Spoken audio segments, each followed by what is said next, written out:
little sidebar in the whole Space Station Zero thing here, because I mentioned in the last video that I wasn't sure off the top of my head what the probability was, or what the most likely number was on 2 dice to when rolling for those injuries. And certainly not the 3 I've got for 2 of my characters now, but I was just sort of curious, and I just sort of thought it out loud. And Chris Donovan called me on that and said maybe I should take the opportunity to explain how this works. I actually knew it from my olden days with experience with Dungeons and Dragons. It sort of showed this thing in terms of, like, for 2 dice, I know that the most probable number on 2d6s is a 7. So for 2 dice, 2d12s, what would the probability be? Well, what I did here is I showed the things here. So the probabilities, actually, I didn't even need this 1 column because to roll a 1 on 2 dice is impossible. So I will just scribble that one out. But so you have these different possibilities. You can roll on 2 dice, you can roll anything from a 2 to a 24. So now let's just say I have 2 colors of dice. I have a red one and a green one. So each color is going to represent one of the dice. So if I'm rolling a 2, I have to roll a 1 and I have to roll a 1. There's only one possible outcome that's going to get me a 2 out of all the possible outcomes. How many possible outcomes are there? Well, we'll find out. So now if I want to roll a 3, I either have to roll a 1 and a 2 or a 1 and a 2. So you see there's 2 possible outcomes for a 3, because depending on the 2 dice, if one is a 2, the other one can be a 1, but it can also switch around the other way, which is less likely than both of them having to be a 1 on both dice. So let me fast forward through this as I figure out all the probabilities here.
And there you have it. There is the full tree diagram. So 13 is the most common number on 2 dice, and this proves it. Because no matter what you roll on 1 dice, whether you roll anything, roll 1, 2, 3, 4, 5, 6, 7, 8, 1, 2, 3, 4, 5, 6, 7, 8, 9, 10, 11, 12. No matter what you get on the first dice, the second dice is always able to roll something to equal 13. So the question then becomes, what is the probability of rolling a 13? Well, how many probabilities are in all? There's actually a cool way I learned once upon a time on how to solve something like this rather than having to count everything individually. And that is, you look at the top where there's 1 and the bottom where there is 23, because there's no 1 and it goes up to 24, so there's 23. So 1 plus that is 24. So all of my things equal 24. So the sum of each So let's call it A and A. The sum is 24. So B and B is now 3 plus 21 is also 24. And because there is 1, 2, 3, 4, 5, 6, 7, 8, 9, 10, 11, 12, when I pair them off, I'm going to have 6 pairings, all of which equal 24. So I just simply do 24 times 6, which is a 4, carry the 2, 12, 14, 144. So it's 144 combinations, which actually, now that I think about it, of course that makes sense because 12 times 12 is 144. And so that would be how many probabilities there are on the 2 dice. Don't know why I didn't think of that one earlier. But so there's 144 probabilities. So 1, 2, 3, 4, 5, 6, 7, 8, 9, 10, 11, 12. So 12 out of 104, so a 1 in 12 chance of getting a 13. But looking at the book, let's see. Let's just take a peekaboo here at that chart. All right. So cross-referencing the chart with this. So death, 2d12 roll with 1 to 2. Again, even they said, like, I put the one on here and I felt silly, but they published it, so I don't know what that's about. So how do you get a 1 there, unless there's minuses on some of the missions? So the probability of that is 1 in 144. There's only one probability that's going to give you that. So death is 1 out of 144 chance. Okay. Worse for wear. Let's call it worse. Worse for wear is a 3 to 5. So you have 2, 5, 9 out of 144. And that does reduce. Divide by 3 is 3 over 12 to 48, which then reduces again. So by 3, so 1 out of 16.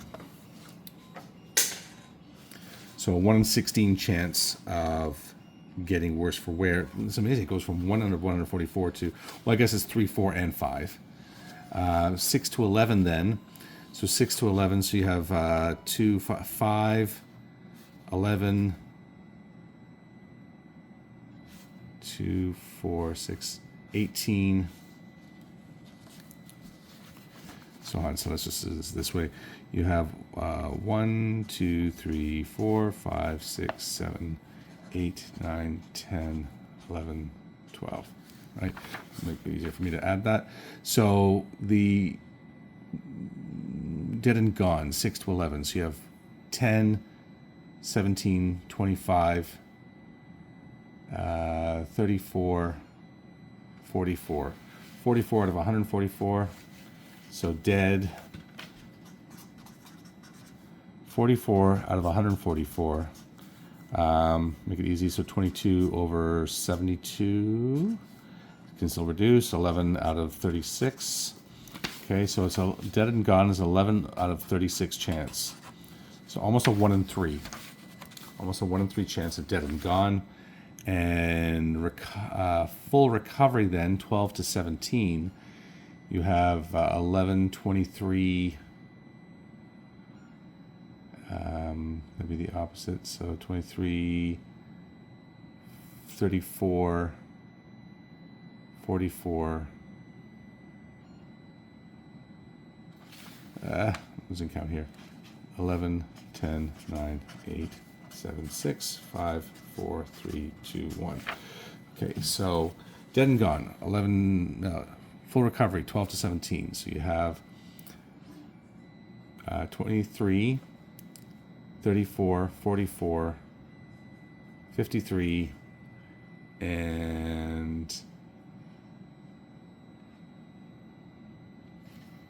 23, 34, 44, 53, 61. 61 out of 144. That 61 is a prime number. So let's see, we have dead is 36 out of 144. No, 11 out of 36. Sorry, 11 out of 36. Recovery is 61 out of 144. So chances are just over half. No, not even half. And then recovery time, 18, 19, 20. So that's 11, 16. Full recover time is 16 out of 144, which is 8 over 72, which is 4 over 36, which is 2 over 18, which is 1 out of 9. I can do that was the hard way, just keep reducing by 2 where possible. It's a miracle, 1 out of 44 chance of that as well. Okay, so the dead question mark, that's very rare, and it's a miracle, also very, miracle indeed.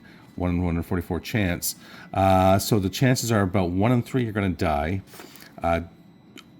Almost 50% of a full recovery, and then a lot of other things in between. So yeah, there's